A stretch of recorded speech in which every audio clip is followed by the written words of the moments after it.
né? A maior parte da nossa vida é no trabalho, né? E qual é a qualidade das relações que a gente tem nesse ambiente, que deveria ser um ambiente de muita qualidade, já que nós passamos tanto tempo lá. O líder deixar de ver os colaboradores como empregados e os empregados deixarem de ver o chefe deles e começarem a enxergar eles como líder, né? Uma pessoa que desenvolve a síndrome de burnout, ela fica por um tempo ineficiente, né? Porque a gente perde recursos, tanto cognitivos quanto físicos.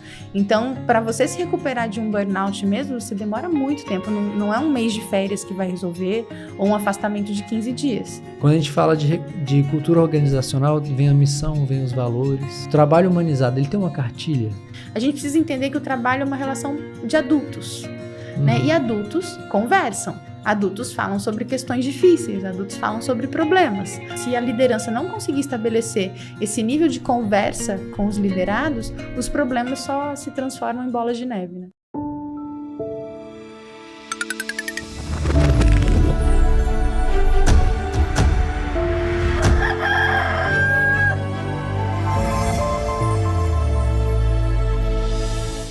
Fala pessoal, tá começando mais um Lamparina Cast, podcast mais humano do Brasil. E no episódio 82 vamos falar de trabalho, como podemos ter um ambiente mais humano e saudável no nosso trabalho, na empresa onde a gente trabalha.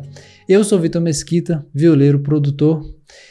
E hoje o Fábio, que está sempre aqui comigo, o co-host, meu amigo, ele não pôde vir por conta da agenda, mas ele está acompanhando a gente também.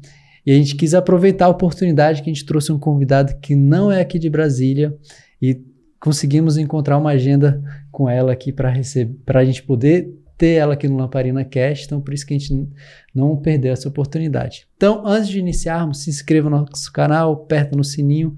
A gente viu que a maioria das pessoas assistem nossos canais e ainda não se inscreveram, não seguem nossos perfis. Então se inscreva que vai fortalecer o nosso podcast e comenta aqui o que você está achando desse episódio que está começando. Esse episódio, lembrando, ele é apresentado pelo FIBO e patrocinado pela Traços. O FIBO tem um recado muito importante. A gente colocou aqui no link, na descrição desse vídeo, um link para você receber todos os benefícios do FIBO. O FIBO é uma inteligência artificial que ela prepara quem está estudando para ser aprovado no Enem. Então, se você está estudando, se você tem um filho ou uma filha que está estudando para o Enem, lá você vai ter mais de 800 videoaulas, vai ter todo o banco de todas as provas do Enem já realizadas dentro, simulados.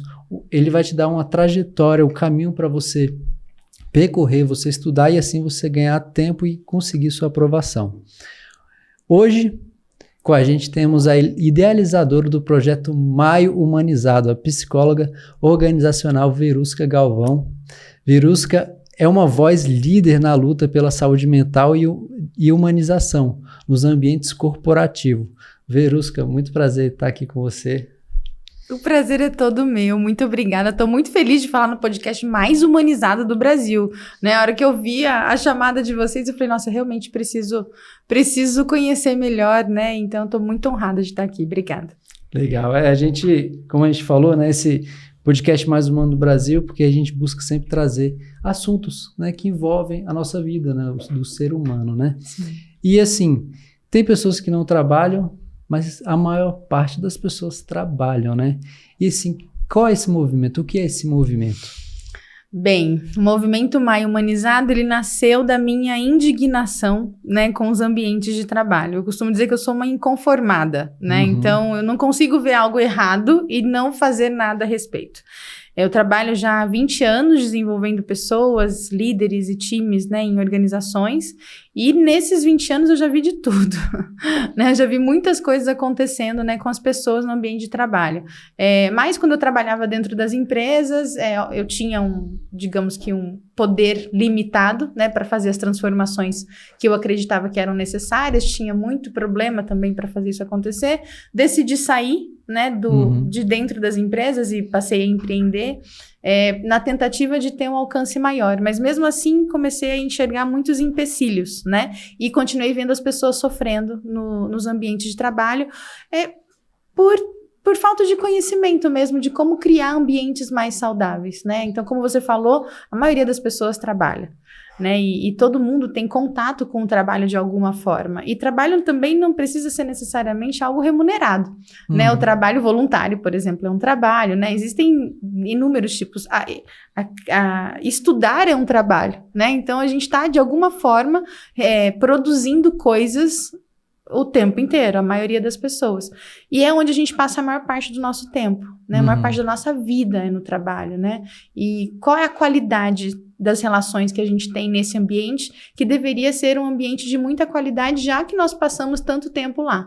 E dependendo do que acontece com a gente nesse ambiente, isso impacta toda a nossa vida. Sim. Né? Então, por conta disso, né, isso é só um resumo, né? E do contexto que a gente vive hoje, com o avanço tecnológico, que, como você falou agora no início, né? Eu acredito muito que as inteligências artificiais trazem a possibilidade de nós termos mais tempo, né? Ou seja, de cuidarmos melhor de nós mesmos, das nossas relações, mas por outro lado, as pessoas têm ficado muito inseguras, né? Com isso, e as empresas têm investido mais na tecnologia do que nas pessoas, sabe? Então a gente precisa falar sobre isso antes que seja tarde demais. Por conta também do crescente número, né, de casos de doenças mentais que já existem também relacionadas ao trabalho. Enfim, então esse é um contexto, né, não muito tranquilo, né, que a gente vive hoje, e que por conta disso tudo eu pensei, o que a gente pode criar para fazer um certo barulho a respeito da humanização no trabalho. E a única coisa que eu pensei em congresso, pensei em eventos, pensei em várias coisas, mas a única coisa que me pareceu razoável para isso é criar um movimento, assim como a gente tem outros movimentos como, por exemplo, Outubro Rosa, Janeiro Branco, né? Eu pensei, por que não criar um movimento em torno de um mês para que a gente pudesse falar sobre a humanização no trabalho. E maio, por ser o mês do trabalhador, né, por causa do dia 1º de maio, é por isso que a gente escolheu esse mês. Legal. E quando a gente fala em humanização do trabalho, a gente está falando que é a forma de gerir os trabalhadores, ou a gente está falando de direitos trabalhistas? Ótima pergunta. Quando a gente fala sobre humanização no trabalho, principalmente desta perspectiva que eu trouxe, né, nós falamos sobre as relações humanas, né? Então, muito mais do que os direitos trabalhistas. O direito trabalhista é o básico, né? Tipo assim, é o mínimo, digamos assim, né? Os direitos trabalhistas, os direitos que as pessoas têm no trabalho. Mas a gente precisa falar sobre a qualidade dessas relações, né? Então, nós somos seres sociais, né? Os seres humanos são seres sociais, são seres relacionais. Pensando dessa forma, a gente entende que para que a gente possa sobreviver, a gente precisa saber se relacionar. Sim. Né? Então, as nossas relações são uma questão de sobrevivência. Nós precisamos do outro para sobreviver, né? E nós precisamos dessas relações, inclusive, para ser feliz.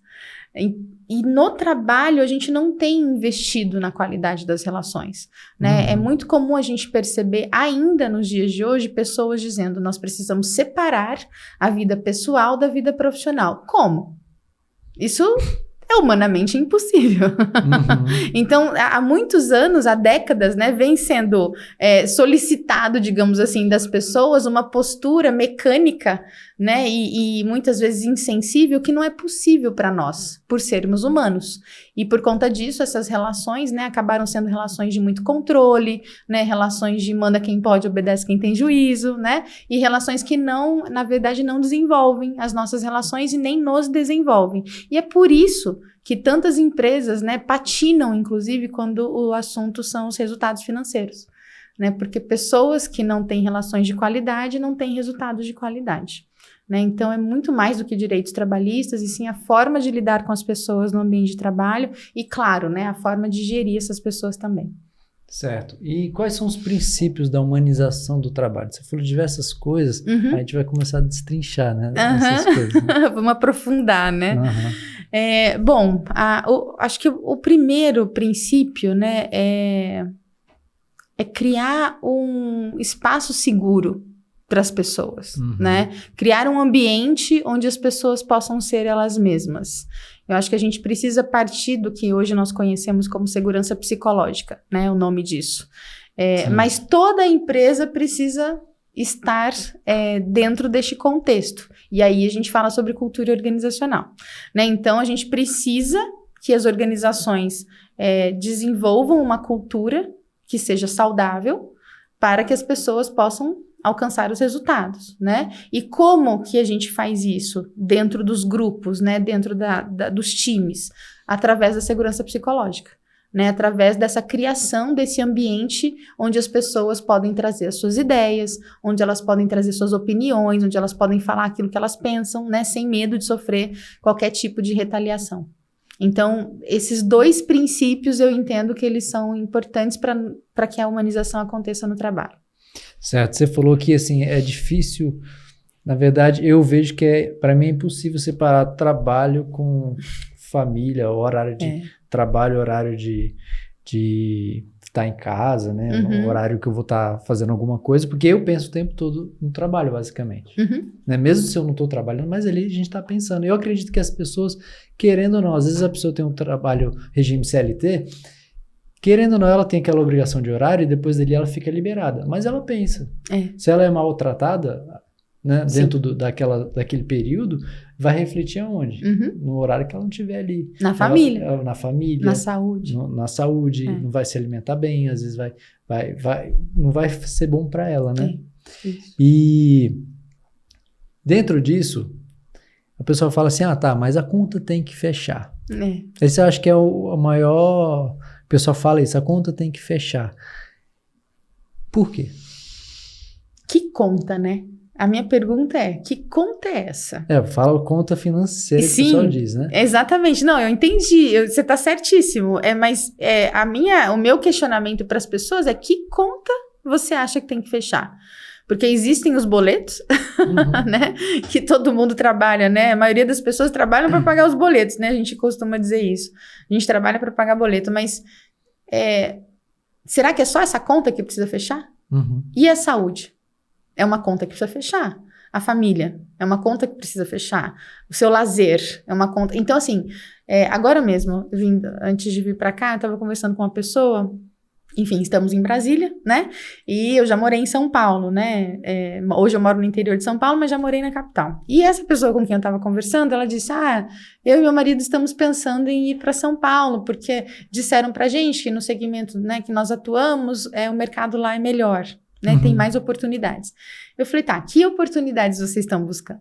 Né? Porque se for só para trabalhar, com certeza, né? São Paulo tem, como dizem, né, muitas oportunidades. Mas qual é o custo disso? Qual é a conta que você tem que pagar pelo excesso de trabalho, por exemplo? Por ficar no trânsito tanto tempo, né? Por não ter qualidade de vida. Então, você até consegue pagar suas contas, mas você vai gastar provavelmente com a sua saúde. Então, a gente precisa pensar, que conta é essa que a gente precisa fazer fechar? É só a conta financeira?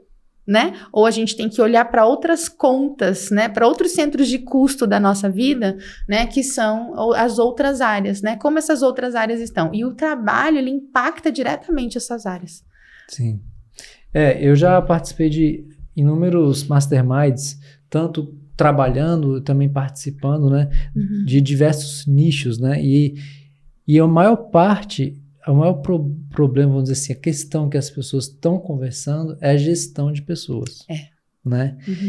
E às vezes quando eu perguntei, né, continuando, como a conta tem que fechar. Porque às vezes a pessoa cria um ambiente compreensivo, né? O líder, ele tem um ambiente compreensivo no sentido, se a pessoa precisou atender alguma necessidade, ok, entrega a demanda, pode passar a demanda mais para frente. Só que tem um limite. Sim. Né? Tem. Como é que a gente faz isso nessa gestão, no ponto de vista, assim, para o liderado? Ele entender que, às vezes, ele está num ambiente que está humanizado, é seguro, é humanizado, é compreensível, mas qual o papel dele? Porque a gente está falando, quando fala... trabalho humanizado, muita gente fala, meu chefe tem que ser humanizado. Né? Mas tem que ser bonzinho. Tem que ser bonzinho, né? Isso. Isso é um mito, né? Primeiro, eu não confio nas pessoas boazinhas. Né? Eu fico... não existe ninguém bonzinho, mas um ser humano de verdade, ele tem vários humores. né? Hora a gente tá com humor melhor, hora a gente tá com humor não tão bom assim, né?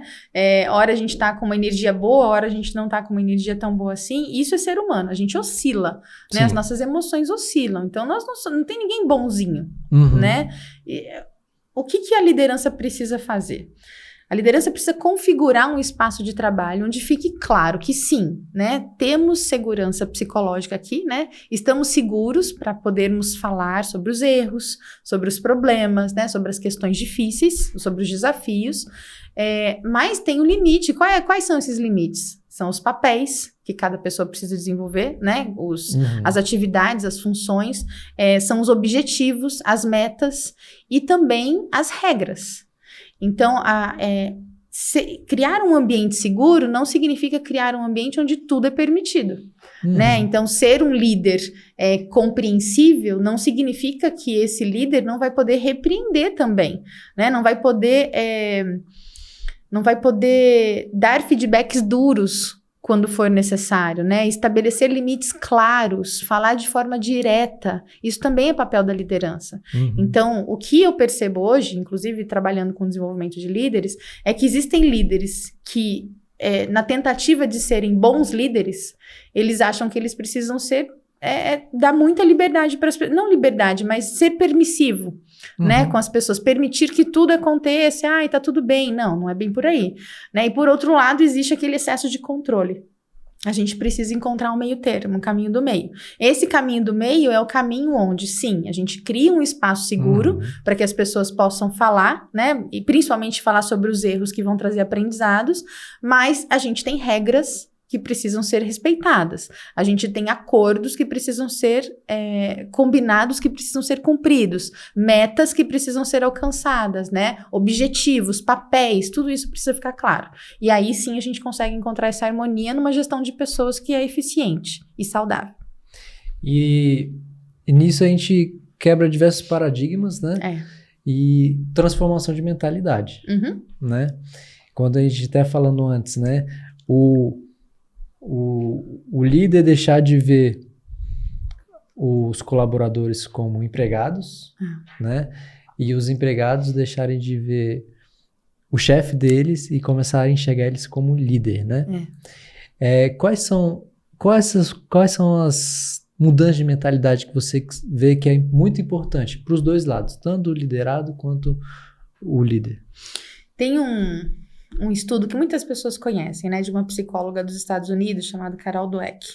A Carol Dweck, ela escreveu um livro chamado Mindset, né, que em português foi traduzido como A Psicologia do Sucesso, mas não é sobre isso, né, é sobre a mentalidade de crescimento e a mentalidade fixa, é sobre isso que ela fala nesse livro. A mentalidade que a gente precisa moldar nessas relações de trabalho, né, que você mencionou, é a mentalidade de crescimento. Uma mentalidade de crescimento é uma mentalidade curiosa, é uma mentalidade interessada, né? Então, a gente precisa saber manter um estado mental de curiosidade e interesse. O que isso significa? Né? Então, se aconteceu algum problema, você não tá bem hoje, e você chega no trabalho, eu percebo isso, eu posso pensar, ele tá assim comigo. Né? Ele não gostou de alguma coisa que eu fiz, eu pisei na bola, ai meu Deus, e agora, né? Isso é uma mentalidade, do medo, inclusive, né? E uma mentalidade curiosa é uma mentalidade que eu penso, o que será que tá acontecendo, né? Será que ele tá precisando de ajuda? Eu vou lá e pergunto, né? Então, essa mentalidade de crescimento, ela coloca as pessoas em ação. Uma mentalidade que coloca as pessoas num comportamento proativo, digamos assim, né? E curioso também, para entender como as coisas acontecem, para entender o porquê e principalmente para buscar soluções, né? Então, a mentalidade que precisa ser moldada, né, no ambiente de trabalho, nessas relações, é uma mentalidade de crescimento, né? De curiosidade, de interesse, para que as pessoas estejam mais focadas em encontrar soluções para os desafios que elas têm no dia a dia, do que ficar administrando a qualidade das relações ruins que elas têm. Com medo, né, com receio, com desconfiança, com fofoca. Tem que criar um ambiente que seja não tóxico, né? Exato. Porque a partir do momento que o pessoal fala, né, quando coloca uma laranja podre no meio das outras laranjas, né? Então, assim, essa parte de gerir pessoas, mas tem uma etapa antes, né? De você fazer a seleção das pessoas, né? E assim, agora eu estou buscando sempre trazer os dois lados. Claro. Da pessoa que está trabalhando e a pessoa que está contratando, né? Como é que, dentro do trabalho humanizado, quais são as expertise que a gente precisa encontrar nas pessoas que a gente vai estar contratando? E quem quer trabalhar numa empresa humanizada, o que ela precisa ver antes, né? Porque você dá para perceber a forma de gerir, quando pô, essa empresa deve ser legal de trabalhar. Exatamente. Ótima pergunta. Com o avanço tecnológico, né, que a gente já está vivendo hoje, que é maravilhoso, inclusive, muitas funções, né? Eu não estou falando de profissões só, estou falando de dia a dia mesmo, né? Muitas atividades que nós fazemos serão delegadas para os robôs, né, digamos assim. Então, por exemplo, né, essa empresa que faz essa programação, digamos assim, né, para os alunos estudarem para o Enem. Olha só quanto tempo essa ferramenta ajuda as pessoas a ganhar, né? Então, a gente não tem tempo, ninguém tem tempo mais, né? Então, a gente precisa usar a inteligência artificial para isso. Só que o que vai sobrar para nós, né? Se a gente for parar para pensar, o que sobra para o ser humano? Ser humano. Né? Então, as máquinas vão fazer as atividades que são monótonas, repetitivas, sistemáticas, né? Que são aquelas atividades que nós fazíamos há pouco tempo atrás e que agora vai ficar por conta da inteligência artificial. E aí, quais são as habilidades que a gente precisa desenvolver? São as habilidades humanas, né? São as habilidades que também são chamadas por alguns de soft skills, né, que eu não acho nada soft, né, não são habilidades simples de serem desenvolvidas, né, mas são habilidades sociocomportamentais, que são essas habilidades relacionais, né, então como a empatia, a compaixão, a comunicação, a escuta ativa, a análise crítica, o pensamento crítico, são competências, são habilidades que para quem está buscando uma empresa humanizada precisa desenvolver, porque são empresas que valorizam essas habilidades sociocomportamentais, né, essas soft skills, né, como chamam, eu prefiro chamar de power skills, né, porque são habilidades muito fortes, inclusive, e as empresas, né, por outro lado, para selecionar essas pessoas que têm um fit cultural, ou seja, que tem essa combinação, né, com uma cultura humanizada, vão precisar buscar pessoas que tenham essas habilidades desenvolvidas. Como você vê daqui, por exemplo, 10 anos... Por exemplo, hoje eu estou com 34 anos, eu cresci, meu pai era concursado, minha mãe é concursada, poucos amigos, pais dos meus amigos eram empreendedores, a maioria trabalhava numa empresa ou de alguém, ou era concursado, então era uma mentalidade bem diferente do que hoje. E, por exemplo, meus filhos estão pequenos, eu acredito que quando eles tiverem daqui a 20 anos não vai ter a quantidade de concurso que tinha, como tinha daqui para frente, né? E assim, quando a pessoa é concursada, ela passa no concurso, para ela ser demitida, ela tem que fazer muita cagada, né? Ela não precisa ter qualidade, não precisa ser boa de relacionamento, ela só tem que entregar a função dela e pronto. E quem está do lado dela que tem que aturar ela. Por enquanto. Né? Mas assim, até então está sendo assim, né? Mas daqui a um tempo, eu acredito que vai ser bem diferente esse cenário. Como você vê isso? Bom, eu vejo que quem se comporta como um robô vai ser substituído por ele. Né? Então, pessoas que só fazem aquilo que é uma atividade, digamos que burocrática, né? Uma atividade repetitiva, essa atividade vai ser substituída. Né? Por exemplo, esse é um exemplo que eu sempre gosto de trazer. Quando a gente está viajando na estrada e quando tem alguma obra, né? Não tem aquelas pessoas que ficam com a bandeirinha assim? Você acha que essa é uma atividade humanizada? Não. Não, né? Ela não é. Tanto que, o que eles fizeram agora? Não são nem robôs que eles colocaram. Manequins. Tem aqueles manequins, né, que ficam com a bandeirinha e o vento bate na bandeira e ela fica, né, balançando para os motoristas diminuírem a velocidade porque tem uma obra logo à frente.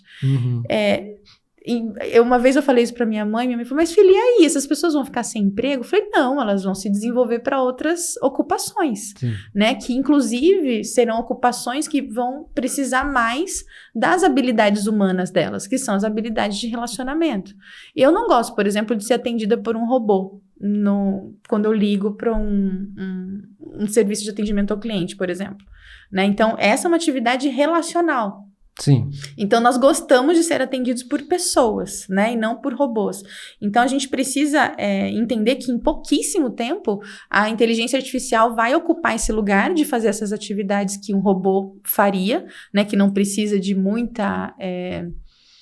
muitas habilidades comportamentais, inclusive são habilidades técnicas, né, desse ponto de vista, de operacionais, e para que a gente se mantenha, inclusive, no mercado de trabalho, a gente precisa desenvolver essas habilidades, são habilidades humanas, são habilidades de relacionamento. A gente vai passar a se relacionar muito mais. Sim. Porque a gente vai ter essa possibilidade, né? No nosso trabalho, a gente vai ter, ao invés de ocupar uma atividade, né, que seja burocrática ou muito processual, a gente vai ter atividades que são relacionais, onde eu preciso colaborar com outra pessoa para criar algo novo, né? Eu preciso colaborar com alguém para resolver um problema, colaborar para sair de uma crise, colaborar para criar uma inovação.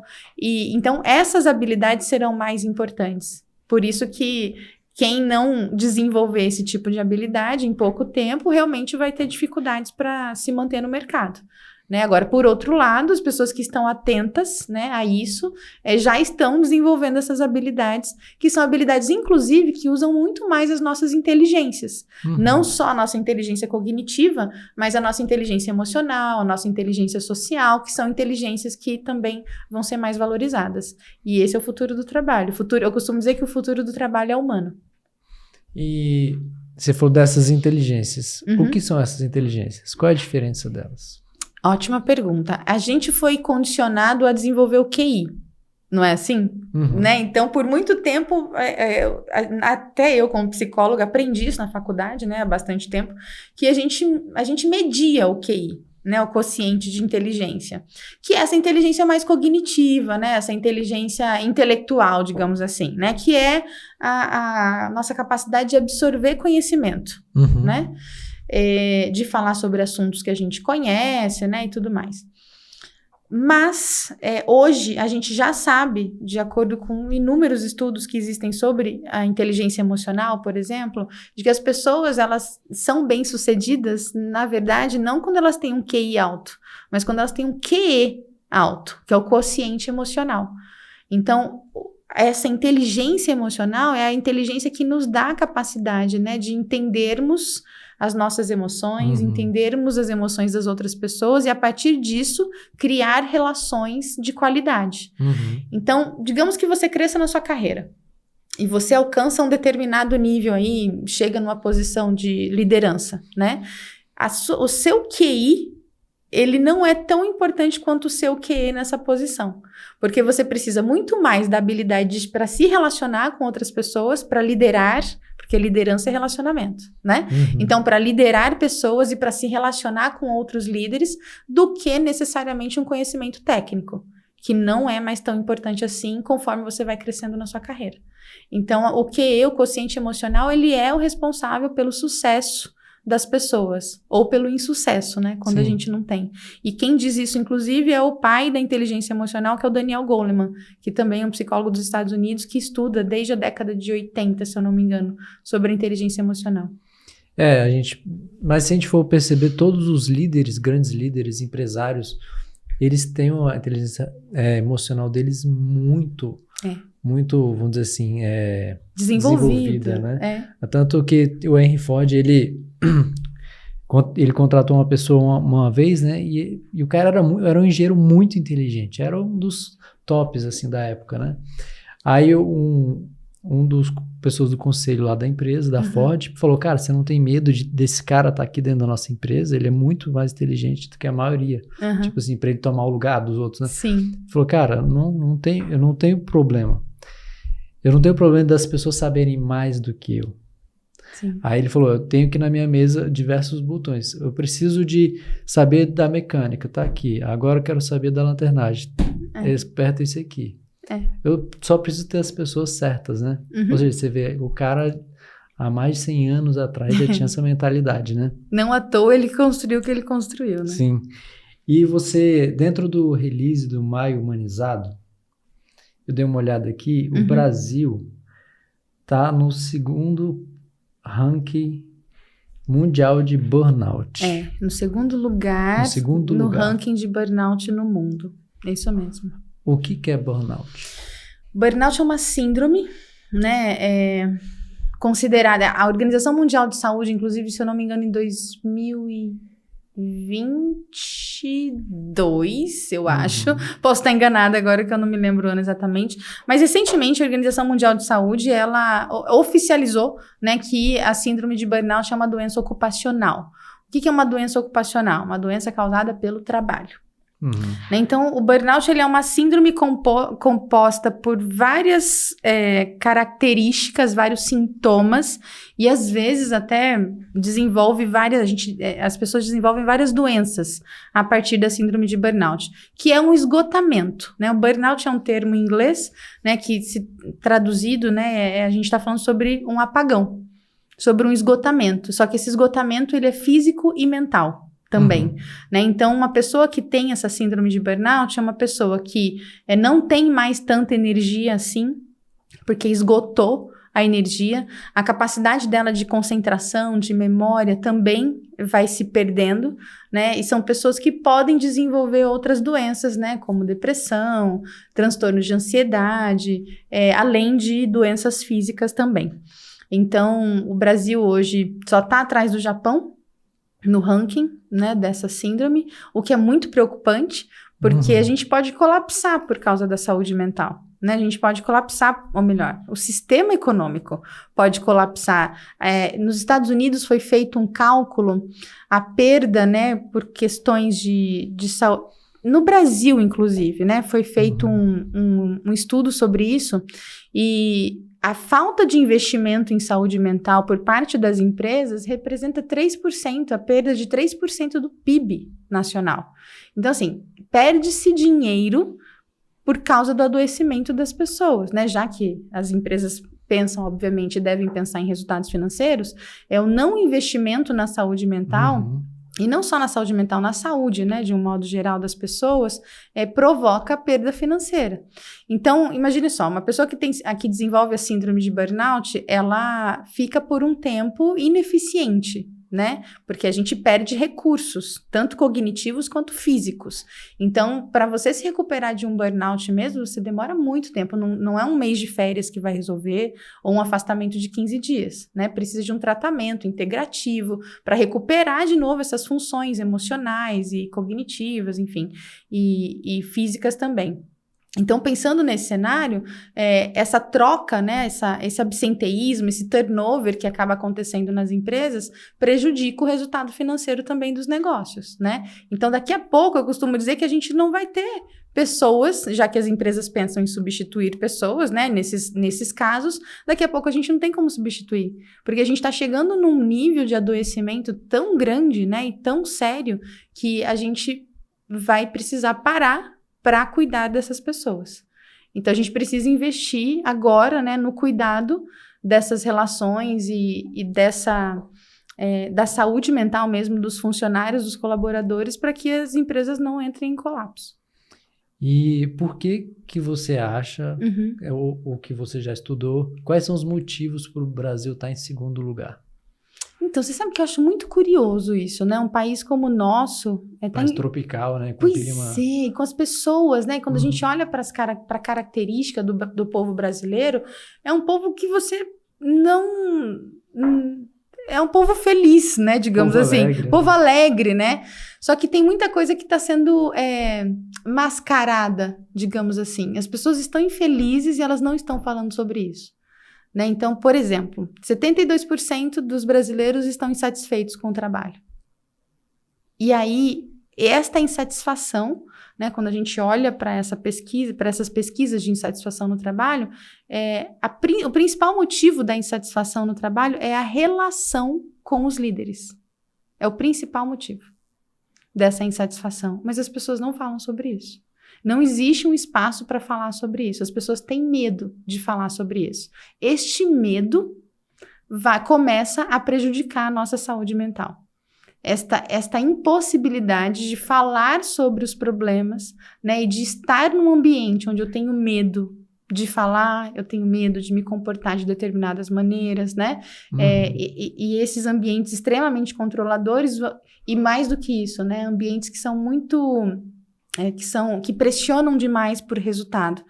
É muito comum a gente conhecer pessoas que trabalham das 7 da manhã às 11 da noite, né? E que não se alimentam direito, não dormem direito, né? Acabam desenvolvendo vícios e hábitos que são ruins para a saúde. E tudo isso junto, né, provoca, inclusive, esse resultado que a gente tem hoje no Brasil. Então, a gente é um povo alegre, sim, né? O brasileiro é um povo alegre, mas talvez a gente esteja disfarçando os nossos problemas, sabe? Talvez a gente não esteja... Talvez não. Nós não estamos falando da forma como poderíamos sobre os problemas que nós vivemos nos ambientes de trabalho. Por quê? Porque o brasileiro tem medo de ficar sem emprego. Não é? Exatamente. E você falou dos hábitos, né? Eu busco sempre... Eu sempre fui atleta, né? Eu, desde criança, eu vi meu avô até 90 anos até 80 anos jogava tênis, até 99 anos ele fez fisioterapia todos os dias. Que incrível. Então, assim, ele foi atleta... Você vai longe. Eu espero que sim, né? Mas, assim, eu sempre vi o exemplo dele, assim, meu pai seguiu e passou para mim, né? De fazer muito esporte, cuidar da alimentação. Um dia até eu falei com meu avô, assim, ele sempre comia a mesma alimentação de segunda a segunda. Não mudava nada. Era sexta-feira à noite, o jantar dele era cachorro quente. Domingo era não sei o quê. Sempre bem que cartesiano, bonitinho. assim, né? Sim. E eu perguntei pra ele, vô, por que você não muda, né? Pô, tanto tempo só come isso. Ele falou, Vitor, tá funcionando há 50 anos. Eu não vou mudar. Uau. Aí eu falei, cara, não vou falar nada. O que eu vou falar? Mas, assim, ele tinha alguns hábitos que eu vi que ele realizou muitas coisas na vida dele. Como você vê, como psicóloga, né, especialista nesse assunto, quais são os hábitos para a pessoa ter no dia a dia, não só dentro do trabalho, mas antes, porque também às vezes a pessoa tem hábitos fora do trabalho que impactam o trabalho. Sim, também, né? Com certeza, é verdade.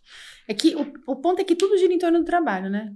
É como você falou, eu penso no trabalho o tempo inteiro, eu também sou assim, eu amo trabalhar e eu penso no trabalho o tempo inteiro. Então parece que a nossa vida gira meio que em torno do trabalho, mas a gente não pode esquecer das outras áreas que a gente tem que cuidar também, né? Como da saúde, por exemplo. Bom, primeira coisa, você falou uma palavra que eu acho que muitas pessoas relutam, né, em ter, que são hábitos. Então, nós somos seres ritualísticos, né? O ser humano é um ser ritualístico. Nós dormimos, acordamos, escovamos os dentes, tomamos banho, nos alimentamos, sabe? Nós temos rituais. Nós comemoramos aniversário, né? Nós comemoramos casamento, enfim, Natal. Nós criamos rituais. Isso é hábito. Os rituais nada mais são do que hábitos instalados na nossa vida. E hábitos são saudáveis. Quando nós não temos hábitos saudáveis, né, que são, por exemplo, hábitos que cuidam da nossa saúde, né, coisas muito simples, como dormir 8 horas. Quem dorme 8 horas? Né? Pouquíssimas pessoas dormem 8 horas por noite. E por noite, muitas pessoas trocam o dia pela noite, a noite pelo dia, né? O que também prejudica o ciclo circadiano, que regula, né, a nossa saúde. A alimentação, né? Então, a alimentação, as escolhas, né, alimentares são muito ruins. Hidratação e atividade física. São coisas muito simples. Aí pergunta o que as pessoas estão fazendo ao invés disso? Trabalhando. Né? Então, falta também esse equilíbrio entre o trabalho, né, e as outras áreas da vida. O que acontece muito é que alguns trabalhos, algumas empresas, né, talvez estejam deixando de lado, deixando de olhar esses aspectos das pessoas e cobrando tanto essa tal da entrega por resultado, que as pessoas acabam ficando mais tempo no trabalho, 12 horas, e aí elas realmente não vão conseguir cuidar da saúde como poderiam e das outras áreas da vida, como a família, né, os estudos, o lazer, a espiritualidade e tudo mais.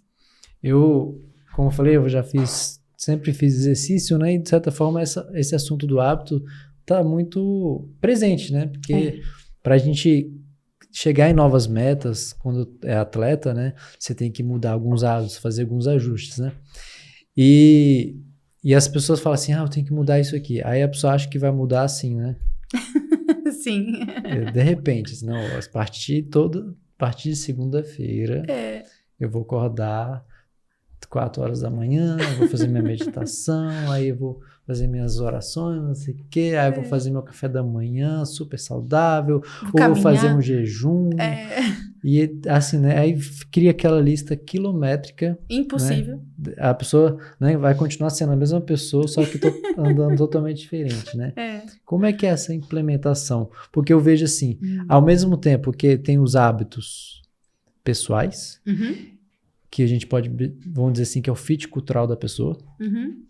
Tem o fit cultural das empresas. Como é que a gente, usando as duas analogias, como é que a gente pode fazer para mudar o hábito pessoal e, ao mesmo tempo, o gestor que está ali vendo que ele precisa humanizar mais a empresa dele, como é que ele pode fazer gradualmente para fazer essa mudança? Gradualmente é a palavra, né? Então, primeiro, onde queremos chegar? A gente precisa entender qual é o nosso estado atual, o nosso estado desejado, sabe assim? Ou quem eu sou hoje e o que eu quero me tornar. Geralmente, nosso cérebro, ele vai direto para o objetivo final, né? E, na verdade, a gente precisa criar pequenas metas, né? Pequenas metas que combinadas nos fazem chegar até esse objetivo final. E nas empresas não é diferente, né? Nós somos assim do ponto de vista individual e também do ponto de vista coletivo, né? Sim. Então a gente quer alcançar resultados muito rápido sem passar pelo processo. Isso é impossível. O que geralmente acontece, né? Quando eu pulo etapas, ou eu desisto, ou eu me machuco. Né? Uma dessas duas coisas vai acontecer. Ou eu vou desistir, porque é impossível eu querer já chegar no resultado final, isso não existe. Ou então eu vou me ferir, porque eu vou passar por cima de mim mesma para chegar até lá. Então, tanto do ponto de vista individual quanto do coletivo, que seria o organizacional, a gente precisa criar uma programação, né, de como é que a gente vai alcançando esse objetivo com pequenos objetivos. Quais são os passos que precisam ser dados? Quais são os marcadores, ou seja, os indicadores que vão me mostrar que eu estou chegando nesse lugar, que eu estou avançando, né, para perto desse lugar? E o que eu vou saber como vai ser, né, quando eu tiver chegado lá? Né, o que vai me mostrar, qual é o principal indicador que vai me mostrar que eu cheguei lá. Então, é um processo. As pessoas não querem passar pelo processo mais. Né? Então, existe tanta urgência, que é o que adoece também a gente, né? Existe tanta urgência em alcançar resultados, isso de um modo geral, que faz com que as pessoas se machuquem ao longo do processo. Ao invés delas se fortalecerem, elas se prejudicam, né? E aí isso prejudica tanto o indivíduo quanto a organização também. E primeiro, quem quer ter um estilo, quem quer levar a vida de uma forma saudável, precisa procurar empresas que tenham uma cultura saudável.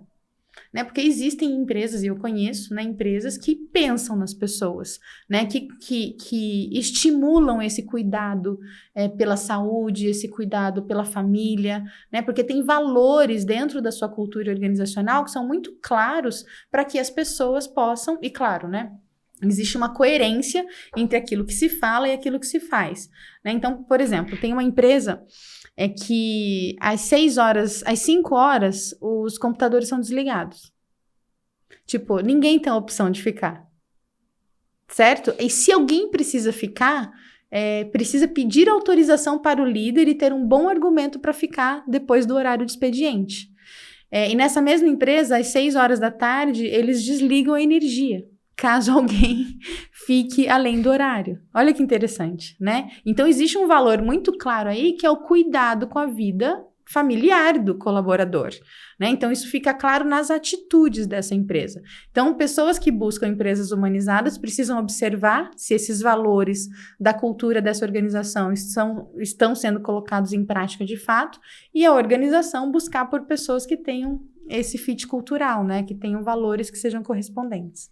Isso é um grande desafio, né? Dentro de uma gestão, você conseguir...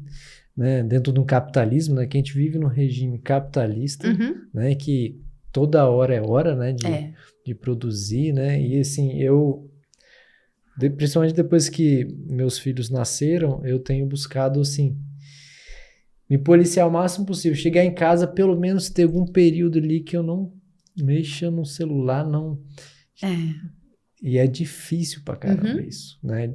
Eu não sou liderado, eu sou líder, né? Então, eu tenho empresa, eu tenho podcast, a gente tem diversas atividades e eu preciso... Aí, às vezes, a gente tem um regime lá na produtora que, assim, cada um faz as suas demandas na hora que você quiser, né? Aí, às vezes, o Guilherme, por exemplo, que edita, ele manda o material à noite. Só que eu já trabalhei o dia inteiro. Aí eu como gestor, aí eu tô lá, vamos lá, Guilherme, tal, né?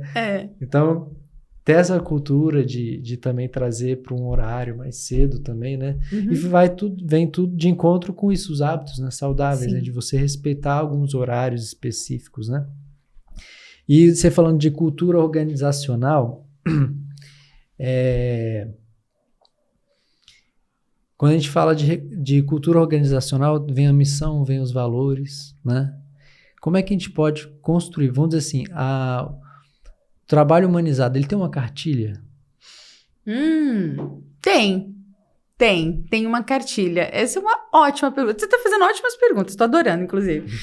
Tá me dando a possibilidade de falar sobre muitas coisas importantes, né? Muito bom. Tem uma cartilha, e a cartilha é a cultura organizacional. É a modelagem da cultura organizacional. Algo que pouco se fala aqui no Brasil, inclusive, né? Esse é um termo bastante utilizado em outros países, né? A modelagem da cultura organizacional. E aqui no Brasil, na verdade, quem está falando sobre isso sou eu, de um tempo para cá, né? Que tipo de organização eu quero construir? Geralmente, a cultura organizacional ela é construída a partir do propósito pelo qual aquela empresa foi criada, né? Então, toda empresa é criada para resolver um problema, né? Ou alguns problemas, né? Inicialmente, um problema, né? Sim. Toda empresa é criada para resolver um problema. Seja o problema que for, né? Do aspecto que for, mas as empresas são criadas para resolver problemas. Já existe uma história aí, né? Então, isso já faz parte da cultura. Como que a gente vai construir essa cultura? Geralmente, a cultura é construída sobre os valores, né? Sob os valores do dono, do fundador, né? Não do dono necessariamente, mas do fundador da empresa. Quais são os valores? Né? Quais são os hábitos? Porque você falou de hábitos, isso é super importante dentro da cultura organizacional. Quais são os hábitos que nos ajudarão a chegar na nossa visão de longo prazo, que vai nos ajudar a cumprir com a nossa missão? Quais são os valores que guiam os nossos comportamentos? Quais são os rituais que nós vamos implantar dentro das equipes que vão nos garantir que os nossos resultados sejam alcançados? Né? E tudo isso pensando de uma forma saudável, né? Eu estou falando aqui no mundo, no melhor dos mundos, né? Que nós queremos construir culturas humanizadas e saudáveis, que sejam produtivas, mas sem deixar, como eu costumo dizer, sem deixar corpos pelo caminho. Né? Então, a gente precisa... Claro, eu tenho uma empresa, eu também quero resultados, né? Eu também trabalho para ter bons resultados, mas a forma como eu trato a minha equipe vai determinar a forma como esses resultados serão alcançados e que tipo de resultado eu vou alcançar também. Porque não adianta, por exemplo, eu tenho bons resultados financeiros, mas eu tenho um custo alto com a saúde das pessoas. Adianta. Né? Então, é como se, tipo, eu tô conseguindo resultado de um lado e perdendo esse mesmo resultado de outro lado. A insatisfação das pessoas, né? Se eu tenho pessoas insatisfeitas, se eu tenho uma cultura organizacional que não prevê a satisfação das pessoas, isso vai gerar a falta de engajamento.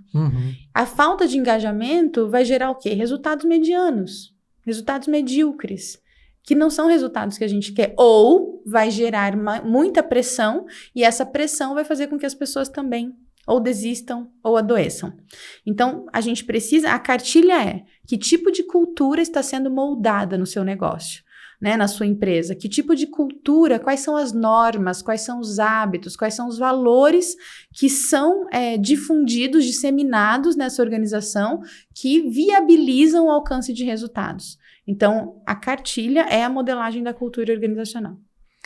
E como é que a gente mede, então, a satisfação dos empregados, dos colaboradores? Do mesmo jeito que a gente mede a satisfação dos clientes, né? Então, por exemplo, existem inúmeras ferramentas, pesquisas que medem a satisfação dos clientes, como, por exemplo, a NPS, né? O NPS é uma metodologia para medir satisfação.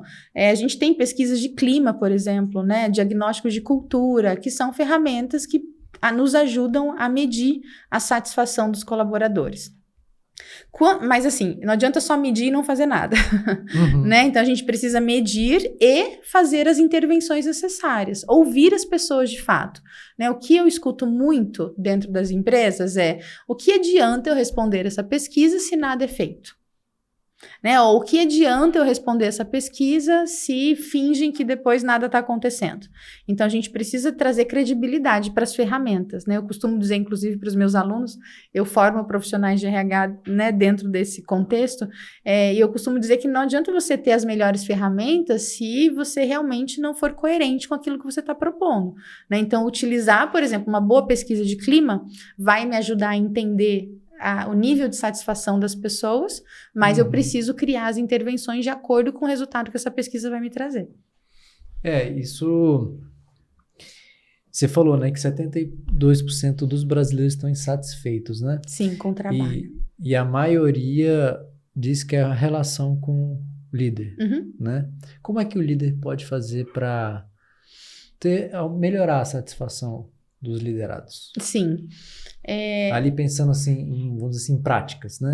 Sim, sim. Por incrível que pareça, as pessoas estão esperando por orientações, né? Todo mundo quer orientação. Então, há algumas coisas que a liderança pode fazer. Existem inúmeras, mas eu vou tentar trazer algumas que eu acho que são mais importantes, né? A primeira é fazer acordos de convivência com a equipe. Como é que a gente vai se relacionar aqui dentro? Né? Como faremos reuniões? Teremos momentos de descontração? Né? Tem um momento de falar sério, tem um momento da gente se divertir, porque a gente precisa desse equilíbrio também, né? Então, um almoço de equipe, um happy hour, mas e nas reuniões, como é que a gente se comporta? Então, quais são os rituais que a gente pode trazer para as nossas reuniões? A gente pode fazer check-in, check-out, o que é isso, né? Então, o líder, ele pode, no início da reunião, perguntar como as pessoas chegam para a reunião, perguntar como elas estão, né? E no final da reunião, perguntar o que elas acharam da reunião, como elas saem daquela reunião. E neste momento, ele consegue identificar, inclusive, o que funciona e o que não funciona, para que nas próximas reuniões ele possa melhorar. Então, essa é uma prática de liderança, assim, de acordos de convivência e alinhamentos de expectativas que é fundamental para que as pessoas sintam que elas fazem parte, porque isso gera um senso de pertencimento, né?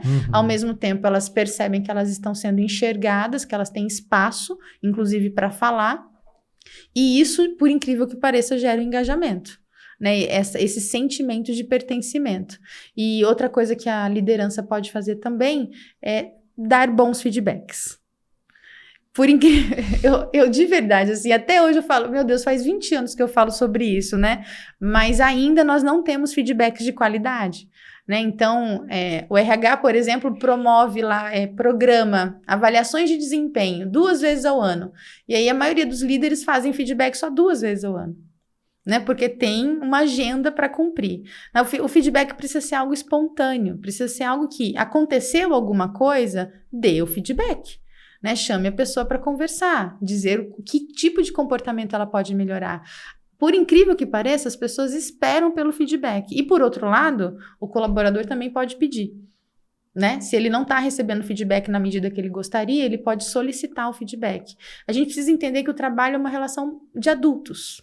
Né? E adultos conversam. Adultos falam sobre questões difíceis, adultos falam sobre problemas, né? A gente precisa falar para resolver. E se nós não falarmos, se a liderança não conseguir estabelecer esse nível de conversa com os liderados, os problemas só se transformam em bolas de neve, né? Você esteve falando de diversas práticas, né, que a pessoa pode estar implementando dentro da sua organização, da sua empresa. E que não precisa de dinheiro, hein? Eu falei de coisas que não precisa de dinheiro. Exatamente. É mudar, né, a rotina, ter regras, né, bem definidas, né? Mas tem gente que fala assim, cara, para eu engajar meu time, eu tenho que motivar. Né? Tem essa. E vem aquele papo, assim, com todo respeito, né? Mas aquele papo de coach. Sim. Né? Que fala, vamos lá, time, não sei o que e tal. Aí seu time não chega no objetivo, demite todo mundo. Né? Isso assim, não é? Qual a motivação dentro disso, né? Então, assim, dentro da psicologia, o que é a motivação? Ótima pergunta. A motivação não é externa. O erro já começa aí, né? Porque a motivação ela é interna. Eu me motivo. O que é motivação? É o motivo para agir. A única pessoa que encontra motivos para agir sou eu, né? Só eu sou capaz de encontrar motivos para a minha ação. O que a liderança pode fazer? Criar um ambiente para que as pessoas tenham vontade de estar. É tão simples. Sabe assim? Que tipo de ambiente eu posso criar para que as pessoas tenham vontade de ir para o trabalho? Tem tanta gente falando sobre o home office agora, né? Sobre o trabalho remoto. As pessoas, na verdade, elas querem ficar em casa porque o trabalho tem sido ruim, tem sido chato. Se os ambientes de trabalho fossem melhores, mais humanizados, inclusive, eu tenho certeza que as pessoas gostariam. Por exemplo, a minha equipe trabalha toda remota.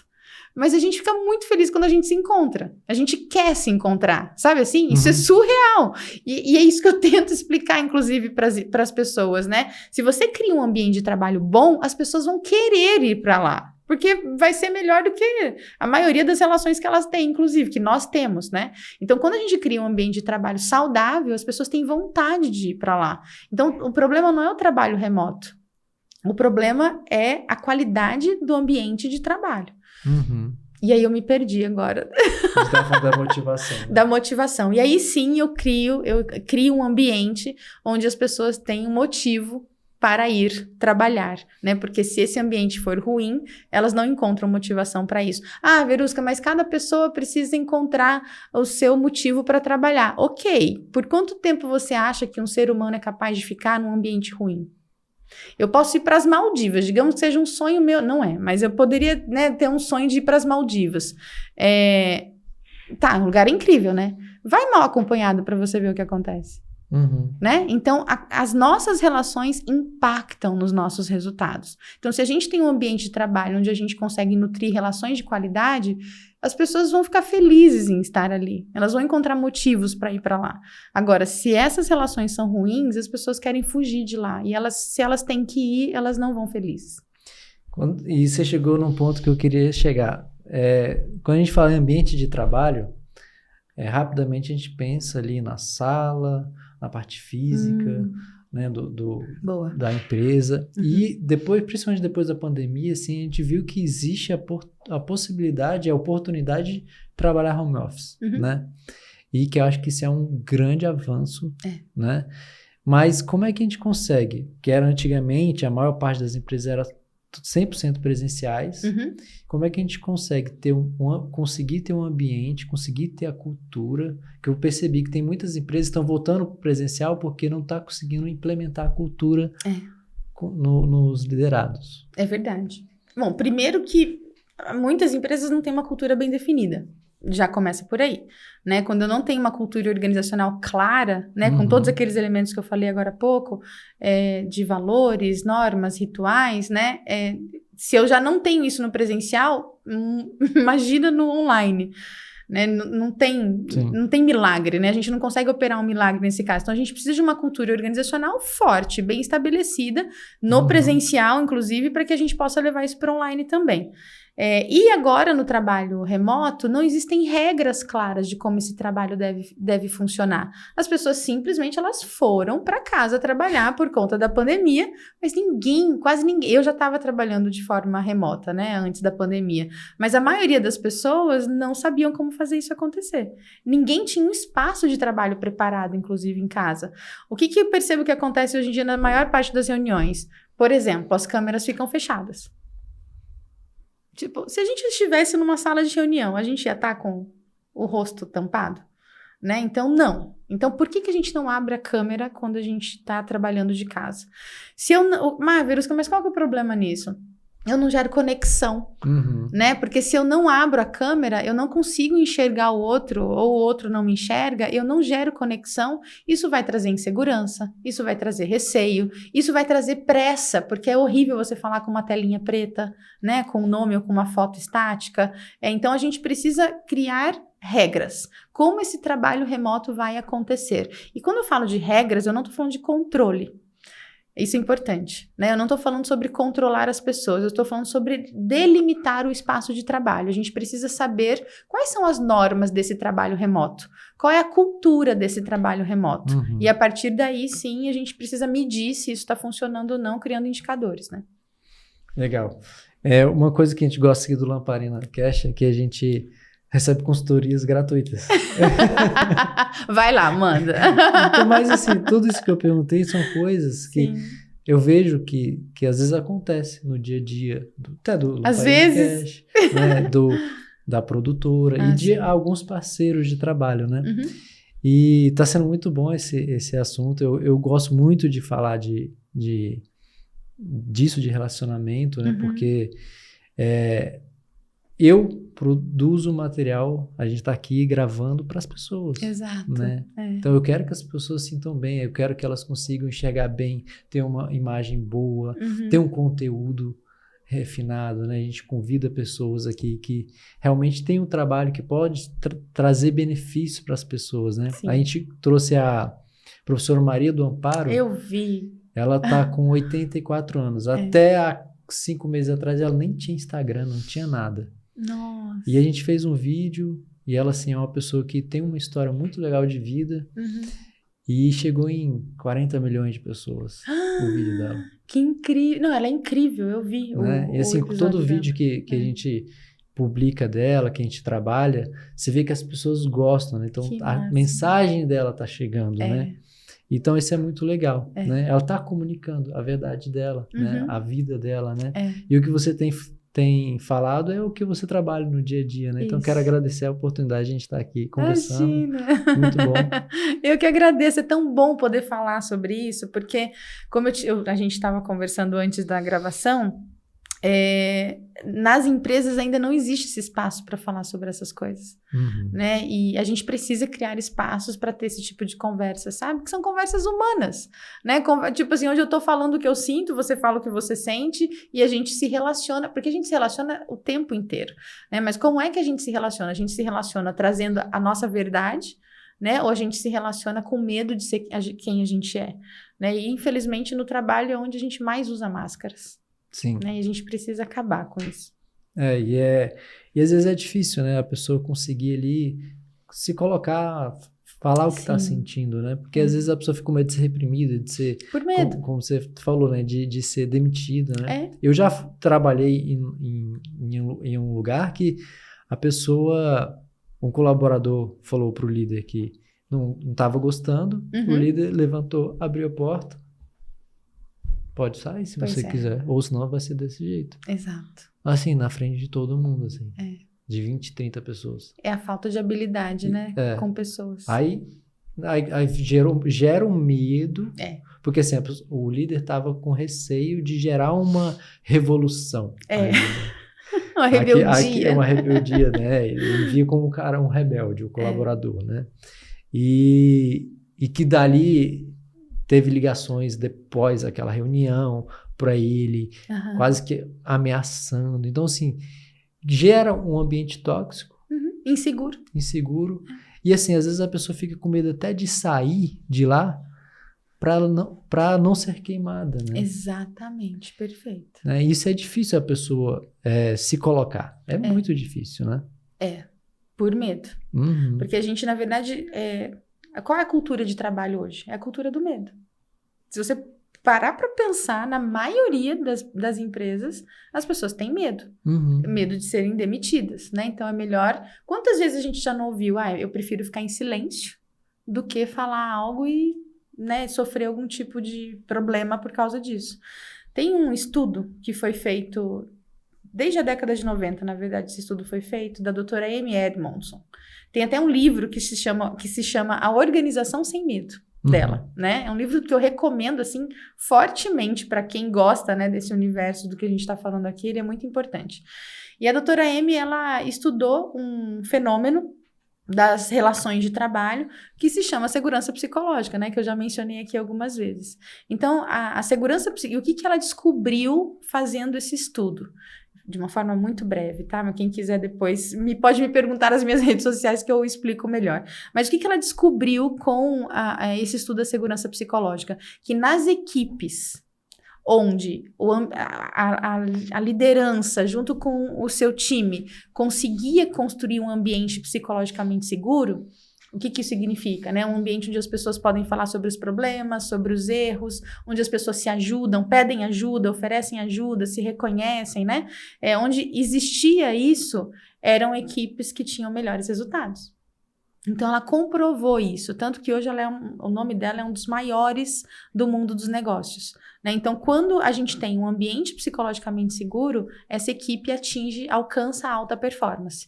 Quando o ambiente não é psicologicamente seguro, ou seja, quando é um ambiente de medo, de controle, de pressão, as pessoas não alcançam a alta performance. Então, isso já foi comprovado, inclusive. E tem líder que eles têm medo de falar dos seus problemas, que até o líder também tem problema, não é só o liderado, né? É um ser humano também, É um ser humano também, tem seus problemas. E muitas vezes ele tem medo de falar dos problemas que ele está vivendo para ele não mostrar que é frágil, né? E assim, como é que ele pode fazer? Porque às vezes ele mostra a fragilidade dele e o liderado não vê ele como um coronel mais, vê ele como um frágil, né? Isso é muito legal. Isso é complexo, né? Sabe que nem tanto. É tão interessante. Acontece um fenômeno no nosso cérebro, né? E isso é neurociência, né? Algo que, tipo, ninguém pode questionar. É o que é. A gente sente empatia por quem demonstra vulnerabilidade, né? Então, tem até um exemplo, né? Por exemplo, se eu colocasse uma faca agora aqui na minha mão, o que você ia fazer? A gente leva para o hospital. Não, mas antes disso, você fala, ai, não é? Tipo, a gente tem quando alguém se machuca, a gente fala, ai, como se fosse com a gente. Isso é um espelhamento que acontece no nosso cérebro, né? Então, quando a liderança se vulnerabiliza, porque aí também é uma ressignificação, não é fragilidade, é vulnerabilidade. Sim. Né? Então, todos somos vulneráveis, né? Todos temos questões que precisam ser melhoradas, desenvolvidas, ou pontos fracos, né? Digamos assim, pontos frágeis, né? Mas todos nós somos vulneráveis. Se a liderança, ela demonstra que ela é muito poderosa, né? Que é muito forte, ela distancia as pessoas, porque ninguém é assim. Ninguém se reconhece nesse lugar. Agora, quando a liderança, ela traz, olha, eu tô com dificuldade nisso, né? Vocês podem me ajudar? Por exemplo, eu não sei como resolver esse problema. A gente pode construir isso juntos? As pessoas, por incrível que pareça, a maioria, pelo menos, não vai achar que esse líder é fraco. Mas sim vai achar que ele é um ser humano, né? Que vai falar, nossa, ele tá pedindo a nossa ajuda. Faz isso, testa e depois me fala. De verdade, testa e me fala. Porque o fenômeno que acontece é o fenômeno da empatia nesse momento. Porque nós nos reconhecemos no vulnerável, nós não nos reconhecemos no poder. Uma pessoa muito poderosa, perceba, é uma pessoa solitária. Uma pessoa que tem muito poder é uma pessoa que fica lá, no limbo, né? No Olimpo, sozinha. Né? Já uma pessoa que é verdadeira, né? Porque uma pessoa vulnerável é uma pessoa de verdade, um ser humano de verdade. Ele aproxima as pessoas. Então, é muito interessante perceber isso, como isso acontece nas relações, o tempo inteiro. Muito bom. Gostei muito desse episódio, muitas informações, muitos insights que a gente pode colocar em prática, né? A gente está buscando trazer sempre assuntos esclarecedores, né? Então, se você quiser dar um recado final para as pessoas, onde as pessoas podem se encontrar também. Sim, bom, acho que o meu recado final é que a gente precisa entender que a qualidade das nossas relações determina a qualidade dos nossos resultados. Então, se eu não conseguir nutrir relações que sejam saudáveis, que sejam verdadeiras, que sejam humanas, os meus resultados da vida, né, não só do trabalho, mas da vida, não serão bons resultados. Então, as nossas relações determinam quem nós somos, o ambiente onde nós vivemos determina quem nós somos. Então, invista nas suas relações, invista na qualidade, né, das suas habilidades humanas, das suas inteligências humanas, para que você possa ter melhores resultados na vida. E quem quiser entrar em contato comigo, me encontra no @veruscagalvão em todas as redes sociais. Muito obrigado, Verusca. Foi um prazer, novamente, estou falando aqui. E espero que a porta está aberta quando você quiser vir novamente, né? A gente está aqui aberto. Quero agradecer a você que acompanhou a gente até aqui. Comenta aqui o que você achou desse episódio, compartilhe com os amigos que você vê que pode ser relevante para ele. E quero agradecer ao Fibo que está apresentando, está patrocinando, apoiando o Lamparina Cash. E como eu falei no início, na descrição do vídeo tem um link onde você vai poder receber todos os benefícios de forma gratuita, né? O Fibo é uma ferramenta gratuita, né? Por enquanto, eu espero que fique mais um tempo gratuita, mas se você está ouvindo aqui agora e tem um filho ou está estudando para o Enem, aproveita que é uma excelente ferramenta. Então, mais uma vez, se inscreva no nosso canal, aperte no sininho e a gente se vê no próximo episódio. Obrigada. Obrigado.